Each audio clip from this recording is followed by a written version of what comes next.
मैं भूपेंद्र सिंह। आज हम जीन पियाजे के संज्ञानात्मक अधिगम के सिद्धांत के बारे में जानेंगे और उसको समझने का प्रयास करेंगे। जीन पियाजे ने संज्ञानात्मक विकास का जो सिद्धांत दिया है, तो सबसे पहले जानते हैं कि वो स्विट्जरलैंड के प्रसिद्ध मनोवैज्ञानिक थे। तो उनके संज्ञानात्मक अधिगम के सिद्धांत को समझने से पहले हम ये जानने का प्रयास करेंगे कि ज्ञान क्या है।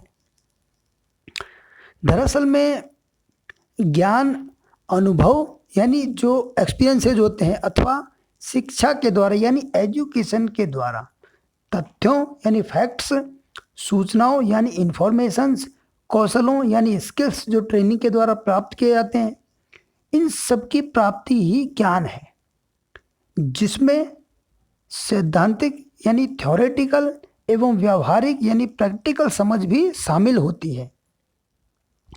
अब हम ये जानेंगे कि संज्ञान क्या है। संज्ञान से तात्पर्य है, सबसे संज्ञान एक प्रक्रिया है। इसमें 4 विभिन्न पद शामिल हैं। तो सबसे पहला पद है ज्ञान ग्रहण करना यानी रिसीविंग नॉलेज। दूसरी बात आती है संज्ञान में स्मरण करना यानी याद करना, मेमोराइजिंग। तीसरी बात आती है ज्ञान का संकलन करना यानी ज्ञान को मस्तिष्क में सहेज कर रखना या इकट्ठा करके रखना, स्टोर करना। तो storage of knowledge into the brain. और इस प्रक्रिया का चौथा चरण होता है आवश्यकता पड़ने पर उस ज्ञान का पुनः स्मरण भी करना, जिसको रिट्रीव या रिट्रीविंग बोला जाता है। तो कहने का तात्पर्य यह है कि संज्ञान एक ऐसी प्रक्रिया है जिसमें ये चारों चीज़ें शामिल होती हैं। इन चारों चीज़ों में सबसे पहला है ज्ञान ग्रहण करना, फिर है याद करना, फिर याद किए को स्टोर करना, और स्टोर किए को जब आवश्यकता पड़ती है तो उसको रिट्रीव किया जाए यानी पुनः स्मरण किया जाए। तो ये चारों चीज़ें मिलके संज्ञान कहलाती हैं।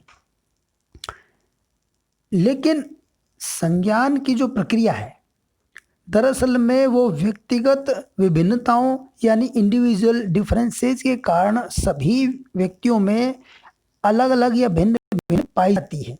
अब उदाहरण के लिए यदि हम लें तो कक्षा के बच्चों का उदाहरण ले लिया जाए कि अध्यापक ने कोई चैप्टर याद करने को बच्चों को दिया या पढ़ाया, तो सभी बच्चों को अलग अलग मात्रा में याद रहता है। सभी को सारी चीज़ याद नहीं रहती, किसी को कुछ याद रहता है, किसी को कुछ याद रहता है। इसी प्रकार जब हम कोई फिल्म या मूवी देखते हैं तो किसी को उसके डायलॉग्स तक बड़े लंबे समय तक याद रहते हैं, सीन्स याद रहते हैं, तो किसी को थोड़ा बहुत याद रहता है, किसी को सारे गाने याद रहते हैं और किसी को कुछ भी याद नहीं रहता। इसका एक अच्छा उदाहरण और देखा जा सकता है जब गानों की अंताक्षरी की जाती है या मीनिंग्स पर अंताक्षरी की जाती है, तो ये सब क्या मेमोरी पर आधारित है। तो उसमें जितना उसको संज्ञान हो गया है यानी ये चारों पद अच्छी तरह यदि उसके सही हुए हैं उसके विकास के लिए, उसके सीखने में, तो वो सारी चीज़ें उसको याद रहेंगी। तो कहने का तात्पर्य ये है कि याददाश्त या याद रहने के लिए ज्ञान ग्रहण करने के तरीके, याद रखने के पैटर्न अथवा उसके तरीके और मस्तिष्क में सहेज कर रखने की क्षमता पर आधारित है याददाश्त यानी याद रहना। अब इसके लिए यदि हम एक उदाहरण लें तो विबग्योर VIBGYOR, ये हमें पढ़ाया गया है बचपन में कक्षा 9 या 10 में कि स्पेक्ट्रम यानी इंद्रधनुष के ये जो 7 प्राथमिक रंग हैं उनका ये एक क्रम है। अब इसको दरअसल में विबग्योर कोई सूत्र नहीं है, कोई नियम नहीं है, लेकिन याद करने के लिए क्या किया है कि वो जो कलर्स हैं या रंग हैं उनके पहले पहले जो फर्स्ट लेटर्स हैं उनको मिला के एक नई मीनिंग बना दी है। जैसे V से वायोलेट, I से इंडिगो, B से ब्लू, G से ग्रीन, Y से येलो, O से ऑरेंज और R से रेड। तो कहने का मतलब ये 7 रंगों का बिल्कुल एक क्रम है जिस क्रम में ये कलर होते हैं जो नेचुरली है। इसके अलावा एक और भी उदाहरण लिया जा सकता है। ठीक इसी तरह जैसे राजस्थान में 7 संभाग हैं, राजस्थान यानी 7 संभागों में बांटा हुआ है। तो इसके लिए एक और तरीका हमने अपना लिया कि जैसे आज बिकाऊ भाजी। अब कहने का मतलब ये है कि ये आज बिकाऊ भाजी कोई सूत्र या नियम नहीं है, लेकिन हमने एक याद करने के लिए क्या किया कि वो सातों संभागों के प्रथम अक्षरों को लिया है और उनको जोड़ के ये एक नया शब्द बना दिया है, यानी एक सेंटेंस बना दिया है, आज बिकाऊ भाजी। तो आ से अजमेर, जय से जयपुर, बी से बीकानेर, का से कोटा, उ से उदयपुर, भा से भरतपुर और जी से जोधपुर। तो कहने का तात्पर्य ये है कि ये जो तरीका है ये हमने एक नया अपना लिया है। अब याद रखने की ये जो स्टाइल है या ये तरीका है, तो जीन पियाजे के अनुसार ये क्या है, यही स्कीमा है जिसको जीन पियाजे ने बड़ी अच्छी तरह से समझाया था। अतः कहने का तात्पर्य ये है कि जो संज्ञान है यानी कॉग्निशन है वो व्यक्ति या बच्चे की स्कीमा पर निर्भर करता है। अब स्कीमा की बात करें तो स्कीमा से तात्पर्य है वह खाका यानी ड्राइंग है ऐसी जो विचार यानी आइडिया को प्रदर्शित करता है तथा समझने को आसान बनाता है, तो स्कीमा वह है। अतः जीन पियाजे के अनुसार इस स्कीमा के विकसित होने पर ही संज्ञानात्मक विकास पूरी तरह से निर्भर करता है। जो जीन पियाजे हैं इन्होंने इतना अध्ययन करने के बाद संज्ञानात्मक जो विकास है यानी इसको कॉग्निटिव डेवलपमेंट भी कहा जा सकता है और कॉग्निटिव लर्निंग भी कहा जा सकता है। तो इन्होंने इसकी 4 अवस्था है। यहाँ पर मैंने संज्ञानात्मक विकास लिखा है और इसको संज्ञानात्मक अधिगम भी कहा जाता है, यानी ये संज्ञानात्मक अधिगम की भी अवस्थाएं हैं या काल हैं। अब सबसे जो पहली अवस्था है या पहला जो काल है वो है संवेदी प्रेरक काल यानी सेंसरी मोटर स्टेज। जीन पियाजे के अनुसार बच्चे के जन्म लेने से लेकर लगभग 2 वर्ष तक संवेदी प्रेरक अवस्था मानी गई है। इसमें जीन पियाजे बताते हैं कि बच्चा जो प्रत्यक्ष ज्ञान पर ही विश्वास करता है, अर्थात जो बच्चे को सामने दिखाई देता है केवल वह उसी का अस्तित्व मानने लगता है, यानी वो ऐसा मान के चलता है बच्चा कि जो तुम्हें सामने दिखाई दे रही है केवल वही चीज़ है, उसके अलावा दुनिया में कुछ है ही नहीं। जब ये विकास आगे बढ़ता है तो दूसरी अवस्था आती है प्राक संक्रिय अवस्था या इसको पूर्व संक्रिय अवस्था भी बोला जाता है, प्री ऑपरेशनल स्टेज या प्री ऑपरेशनल पीरियड। ये सुविधा के अनुसार आप स्टेज और पीरियड को चेंज कर सकते हैं। जीन पियाजे कहते हैं कि यह अवस्था लगभग 2 वर्ष से लेकर लगभग 6 वर्ष के बच्चे के होने तक मानी गई है। इस अवस्था में बच्चा स्वनिर्मित भाषा और स्वनिर्मित शब्दों का प्रयोग करने लगता है। अब जैसे हम स्वनिर्मित भाषा और शब्दों की बात करें तो आप लोगों ने 3 इडियट जो मूवी है उसमें देखा होगा कि जब वो रणछोड़दास चाँचड़ होता है यानी आमिर खान को, जब वो उसका गुरु वो पकड़ लेता है, कहता है कि भाई, जिसको वायरस बोलते हैं, कि भाई आप हमें बताओ कि कैसे पढ़ाया जाता है। तो वो क्या करता है आमिर खान, बोर्ड पे 2 वर्ड लिख देता है। वो शब्द होते हैं प्री रेजुलाइजेशन और एक होता है फरहान नाइट्रेट। दरअसल में ये ऐसे कोई शब्द होते ही नहीं है, बाद में आधे मिनट बाद बताता है, यानी 30 सेकंड सभी को देता है तो ढूंढने के लिए, सब रेस में लग जाते हैं। तो बाद में कहता है कि दरअसल में ऐसे कोई शब्द है ही नहीं। तो कहने का तात्पर्य है ये है कि इस तरह के शब्द बच्चा उस अवस्था में बनाता है, कब, जब उसकी प्राक संक्रिय अवस्था या प्री ऑपरेशनल स्टेज चलती रहती है, यानी वो जब 2 वर्ष से लेकर 6 वर्ष की अवस्था तक गुजर रहा होता है। इसका एक अच्छा उदाहरण मेरे साथ हुआ है जीवन में। मेरे एक मित्र हैं, उनके क्या है उनका दरअसल में एक 4-4.5 वर्ष का एक बच्चा, वो साइकिल को ललबा कहता है। अब दरअसल में ललबा कोई शब्द है नहीं, लेकिन उसने साइकिल शब्द के लिए सब्स्टिट्यूट ढूंढ लिया ललबा। तो ये दरअसल में उसका स्वनिर्मित शब्द है, यानी वो स्वनिर्मित भाषा का प्रयोग कर रहा है। अब इस अवस्था को समझने के लिए, अच्छा एक चीज और, इसी अवस्था में बच्चा स्व निर्णय भी लेता है, यानी स्वनिर्मित भाषा का तो प्रयोग करता ही है और स्व निर्णय भी लेता है, लेकिन जो निर्णय वो लेता है इस अवस्था में वो उसके दृश्य विधान पर आधारित होते हैं, यानी वो जैसा दिख रहा है उस देखने के आधार पर वो बता देता है कि भाई ये ऐसा है। कहने का तात्पर्य, उस अवस्था में यदि कोई साड़ी पहन के व्यक्ति उसके सामने पुरुष खड़ा हो जाए तो उसको स्त्री समझेगा, और स्त्री यदि पैंट शर्ट पहन के खड़ी हो जाए तो वो उसको पुरुष समझेगा। इसी अवस्था को समझने के लिए जीन पियाजे ने दो प्रयोग किए। उन्होंने पहला प्रयोग क्या किया कि जो इस अवस्था से बच्चे गुजर रहे थे वो कुछ बच्चे एकत्रित किए और उन्होंने क्या किया, कांच की 7 गोलियां ली और उनमें से 7 यानी 7 गोलियां ऊपर जमाई एक रो में और 7 नीचे जमाई। तो उनमें क्या किया, ऊपर की रो में जो गोलियां जमाई थी उनमें थोड़ा गैप दे दिया जैसा कि चित्र में दिखाया गया है, और नीचे की रो में उनको पास पास हटा के रख दिया ताकि वो ऐसा लगे कि कोई लाइन छोटी और बड़ी दिखाई दे।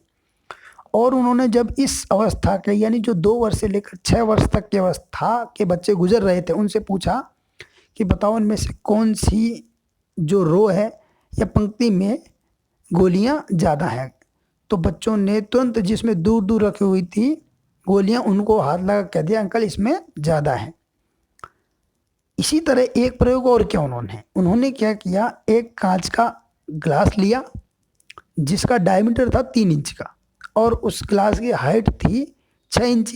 तो उन्होंने क्या किया, उस ग्लास में 4 इंच तक पानी भर दिया, यानी 3 इंच के डायमीटर के ग्लास में कांच का था उसमें 4 इंच तक पानी भर दिया। दूसरा उन्होंने एक 8 इंच डायमीटर का बड़ा बीकर ले लिया कांच का ही, यानी 5 इंच ज़्यादा था ग्लास से, और उसमें 3 इंच तक उन्होंने पानी भर दिया। अब चूंकि बच्चा वॉल्यूम तो जानता नहीं था निकालना, तो उन्होंने जब ये पूछा तो ऑब्वियसली बच्चे ने क्या कहा कि ग्लास में पानी ज़्यादा है। तो जीन पियाजे को ये कन्फर्म हो गया कि इस अवस्था में जो बच्चा है वो निर्णय तो लेता है लेकिन वो निर्णय उसके दृश्य विधान यानी देखने पर आधारित होते हैं, यानी वो जैसा दिखता है वैसा मानता है, लॉजिकल उसकी थिंकिंग डेवलप नहीं हुई होती है। अगली जो अवस्था आती है वो है मूर्त संक्रिया काल या मूर्त संक्रिया अवस्था, जिसे कॉन्क्रीट ऑपरेशनल स्टेज या कॉन्क्रीट ऑपरेशनल पीरियड भी कहते हैं। जीन पियाजे ने इस तीसरी अवस्था में कहा कि जब बच्चा लगभग 6 वर्ष से लेकर 11 से 12 वर्ष के लगभग तक होता है तो इस अवस्था को मूर्त संक्रिया काल उन्होंने कहा। इसके लिए उन्होंने बताया कि इस अवस्था में जो बच्चा मूर्त संक्रिया अवस्था में विश्वसनीय भाषा का प्रयोग करने लगता है, यानी ऑथेंटिक शब्दों का प्रयोग करता है जो बिल्कुल ऑथेंटिक वर्ड होते हैं, मूर्त अवधारणाओं को समझने लगता है, यानी कॉन्क्रीट जो कंसेप्ट होते हैं उनको समझने लगता है, बेसिक कंसेप्ट्स को, बातों को याद रखने की शक्ति व क्षमता बढ़ने लगती है बच्चों में। इस अवस्था में बच्चों को याद भी रहता है और बातों को उसकी क्षमता बढ़ जाती है, बहुत लंबे समय तक याद रख पाते हैं।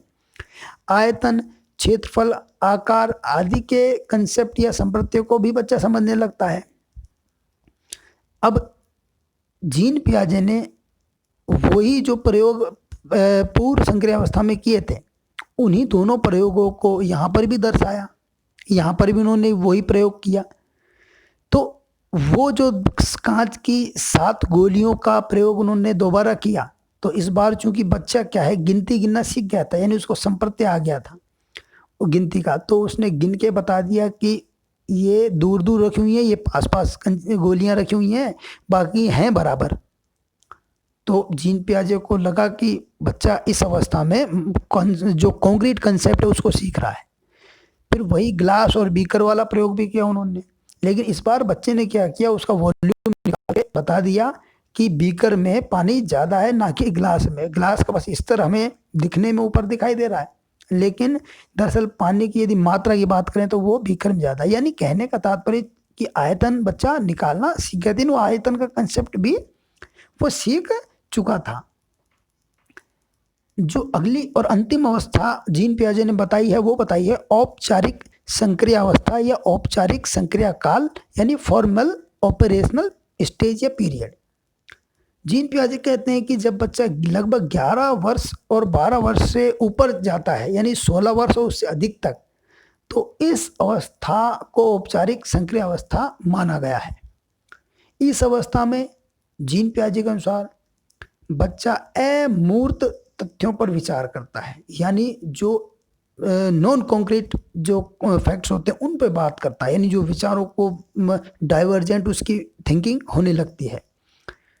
तर्क यानी लॉजिक पर आधारित परिकल्पना यानी हाइपोथेसिस बनाता है। वो विभिन्न प्रकार की कल्पना करता है लॉजिक के आधार पर कि ऐसा होता तो ये हो सकता है, ऐसा ऐसे हो सकता है, ऐसा ऐसे हो सकता है। आगमनात्मक तरीके से सोचता है, यानी बच्चा क्या है इंडक्टिव मेथड से सोचने लगता है। इंडक्टिव तरीके से वो क्या करता है, अब इंडक्टिव तरीके में कि उदाहरण से नियम, तो वो पहले उदाहरण सोचता है फिर नियम पे जाता है। वो पहले अमूर्त बातों को सोचता है फिर मूर्त बातों की तरफ आता है। वो पहले सरल चीज़ों को हल करता है, उनको सीखता है, फिर उसके बाद कठिन पे जाता है। वो पहले स्थूल यानी बड़ी चीज़ को सीखता है, फिर उससे उसका विश्लेषण करते हुए सूक्ष्म की तरफ आता है। तो कहने का मतलब ये उसकी डाइवर्जेंट और कन्वर्जेंट थिंकिंग दोनों विकसित यहाँ पर हो चुकी होती है। समस्या का समाधान खोजने लगता है इस अवस्था में बच्चा, और वो भी विधिवत रूप से, यानी सिस्टमेटिकली रूप से बच्चा समस्या का समाधान औपचारिक संक्रिय अवस्था में खोजता है।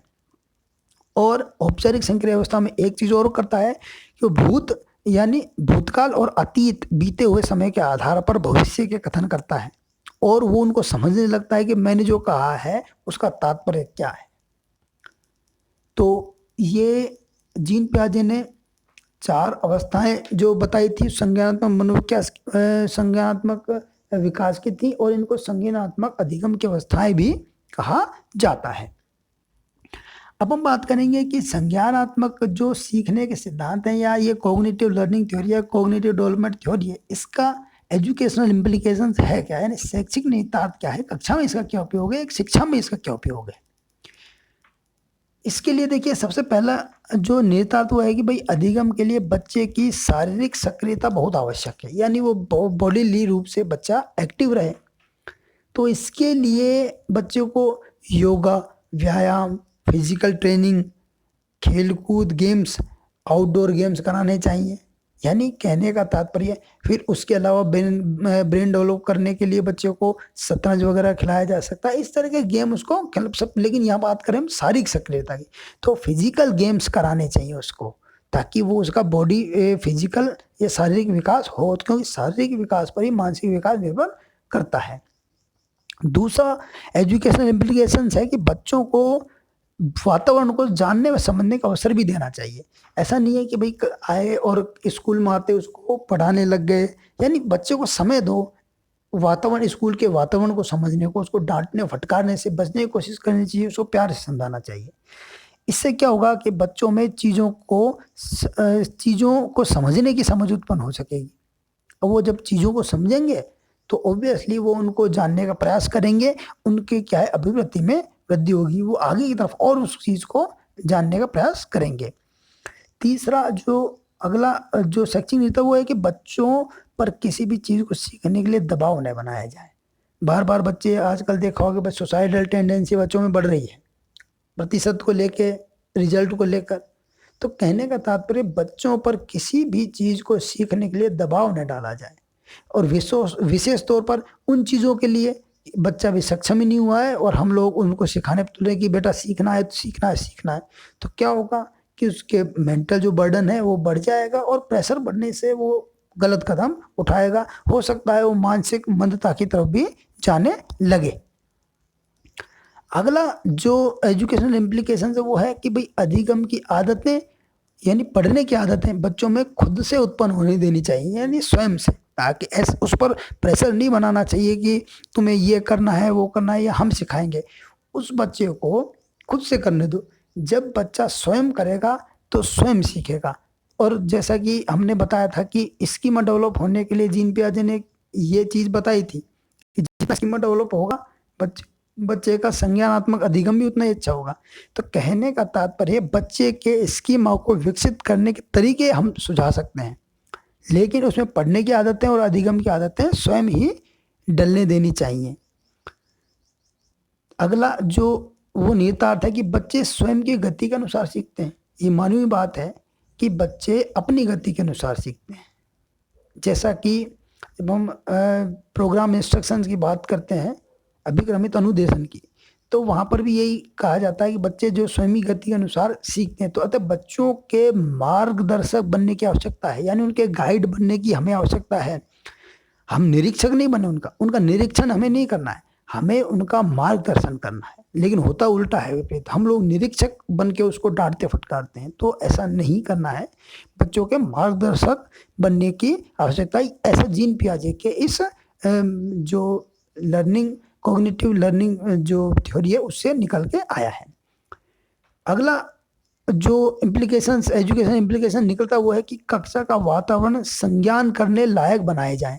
अब यानी जो क्लासरूम्स हैं या स्कूल्स की दीवारें हैं उनको इस तरह से पेंट किया जाए, इस तरह से रचा जाए, इस तरह से चित्रित किया जाए कि वो संज्ञान करने के लायक बन जाए। दीवारों पर अल्फ़ाबेट्स के चित्र बनाए जा सकते हैं, एप्पल से उनके चित्र बनाओ और उस पर अल्फ़ाबेट्स लिख दो। गिनती और पहाड़े यानी टेबल्स और जो लिखे जा सकते हैं, है ना, तो गिनती लिखी जा सकती हैं। तो कहने का तात्पर्य है नंबरिंग उस दीवारों पर बनाई जाए।